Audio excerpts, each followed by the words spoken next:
प्रथम पर्याय निर्वाचन पर जोर धरी प्रचार यह मध्य निर्वाचन को नहीं महिला भोटर मध्य रही उत्साह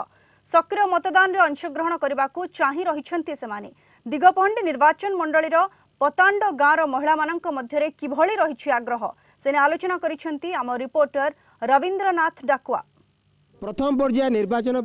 एवं राजनीतिक माहौल वृद्धि पाई एवं गाँ गाँव में राजनीतिक उष्मता वृद्धि पाई बेले महिला भोटर बाद जाना कारण महिला माने होउछंती देशर मेरुदंड।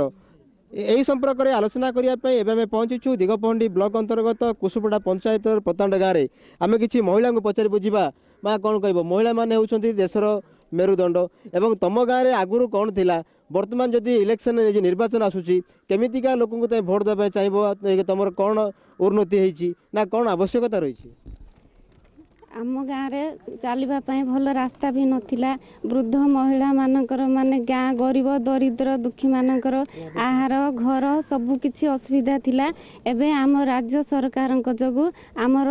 सबकिछि सुविधा हो पारिछि। गाँव में किछि हेई नथिला आगुरु नवीन पट्टनायक आसिला सब होउछि आमे होउछु उन्नति होउछि रास्ता घाट नथिला पानी जल किछि भी नथिला रास्ता घाट रेशन कार्ड सब कले सब किछि कले नवीन पट्टनायक सूर्य पात्र समस्त आम सब गुटी हेगिरी भोट दे तांको जययुक्त करैबा शंख चिन्ह भोट देबा। आमे नवीन बाबू को भोट देबू तांके आमर सब किछि करचंती आम पई रास्ता घाट निर्मल करचंती आ गरीब माननकु खाद्य आहार जोगैछंती आ बुढ़ा बुढ़ी माननकु पैसा देइछंती सब किछि करबा हेतु आमे नवीन बाबू को दबू। जिते आम देखुचु आपणकर गाँव में बहुत महिला ये पतांड गाँव में बहुत महिला वर्तमान आगू को बढ़ी कौन रहा आपणकर प्रतिक्रिया? आम ये सब महिला सशक्तिकरण जो नवीन पट्टनायक जो महिला मान जो आगू को आनी एकजुट हो नवीन पट्टनायक को पुणी थे मुख्यमंत्री करने शपथ ग्रहण कर हर घरे माँ मान को बुझाई चेष्टा करमर कुसुपड़ा ग्राम पंचायतर 90% भोट नवीन पट्टनायक देवाई आम समस्ते इच्छुक। निश्चित आप शुणुते प्रतिक्रिया जे समस्त मन भितर गोटाए उत्साह सृष्टि होती महिला माने रुंड होती